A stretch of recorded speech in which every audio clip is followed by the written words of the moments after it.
Les pépites se trouvent parfois juste devant vous. Nul besoin de traverser les grands cols, de prévoir des heures de route. Gresse-en-Vercors, c'est une pépite d'or blanc à quelques kilomètres du bassin grenoblois.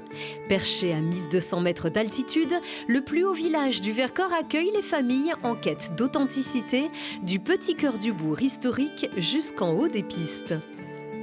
Gresse-en-Vercors, c'est une station familiale de ski alpin, de ski nordique, et aussi qui a 50 km de pistes raquettes balisées.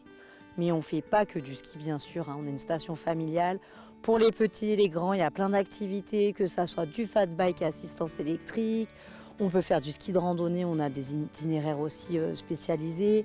Il y a plein d'animations, des activités, des DJ, des après-ski déguisés, les descentes au flambeau. On est vraiment une station qui s'adapte. On a un espace débutant donc avec le tapis qui va être le Bessard. Là, c'est les téléskis du Prat qui montent en haut et qui donnent accès au de la station car on est le plus haut village du Vercors. Donc on peut monter en haut de Pierre Blanche avec une vue sur le Grand Vémont et quand on est en haut, on arrive même à voir le Montéguy et ça, c'est quand même assez impressionnant.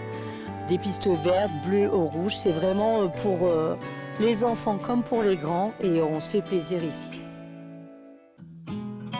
Le plaisir des yeux quand le Montéguy pointe également sur le fil du parcours nordique, tracé en pleine nature pour tous les fondeurs, même les plus exigeants.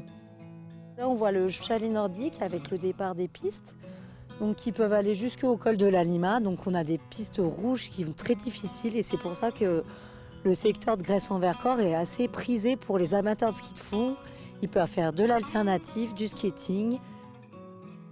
Quand on a terminé, après avoir bu un petit chocolat chaud, on n'est pas en reste pour découvrir l'histoire du village, le patrimoine avec l'église qui a été refaite et puis tous ces artisans parce qu'il faut savoir qu'il y a quand même pas mal d'artisanat dans le coin.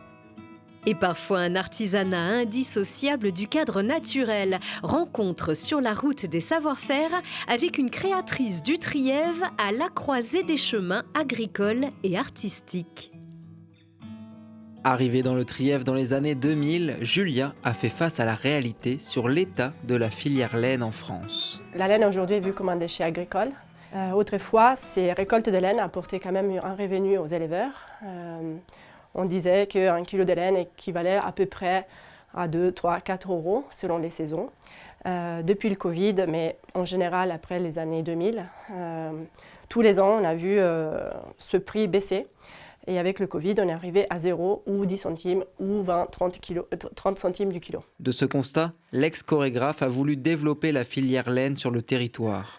Après une formation sur l'expertise de la fibre, elle s'est mise à acheter de la laine aux éleveurs du Trièves à 1 euro le kilo. Avec pour objectif redonner ses titres de noblesse à cette matière très polyvalente. Aujourd'hui, sa marque Lana Lana propose une panoplie de vêtements et accessoires créés à partir de cette laine. On a donc du fil à tricoter, du fil aussi qui est teint avec des plantes, donc de la teinture végétale que je réalise de A à Z, de la graine, toute la production de la plante jusqu'à la transformation. On a aussi du fil pour réaliser des chaussettes. Des tours de cou, des écharpes, mais aussi des sacs isothermes totalement en laine, exploitant le pouvoir isolant de cette matière. Dans son atelier, on retrouve aussi les capes, vêtements emblématiques des bergers. Voilà, donc on a une grosse longueur et largeur de feutre. Il est très solide. Celui-là, on la réalise avec la race Mour et Rousse. C'est une laine rustique qu'on a ici en Trièves-en-Matésine. Cette aventure n'aurait pas été possible sans l'aide de la couturière Hélène et de son atelier à Saint-Paul-les-Monestiers. Elle a dès le début vu la force de ce projet.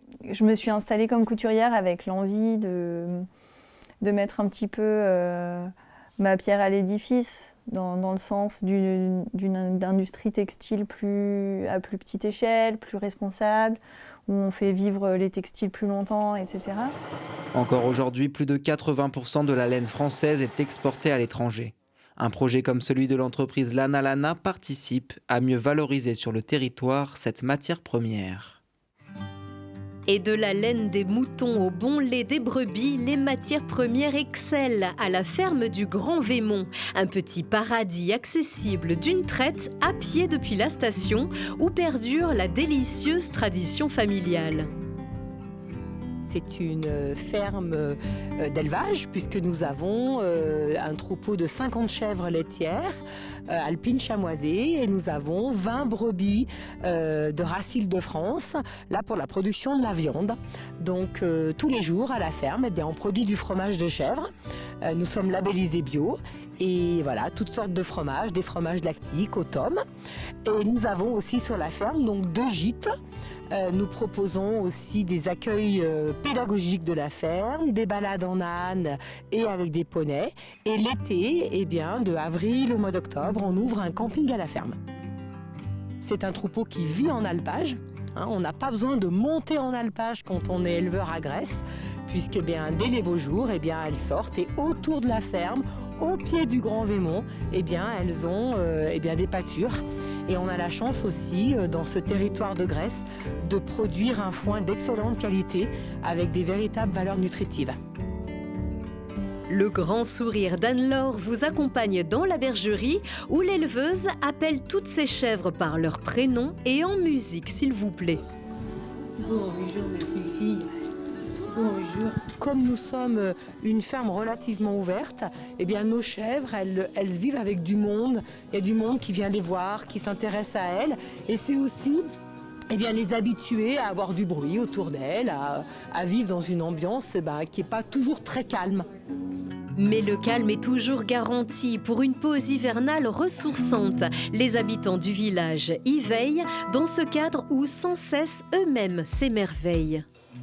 Moi, j'ai grandi à Grèce-en-Vercors, j'ai grandi à côté, j'ai appris à skier à Grèce-en-Vercors et maintenant j'y travaille et j'arrive encore à être impressionnée par les paysages et par tout ce qu'on peut y faire. Pour en savoir plus sur votre hiver à Grèce-en-Vercors et dans tout le département de l'Isère, feuilletez les pages du magazine numéro 15 d'Alpizir.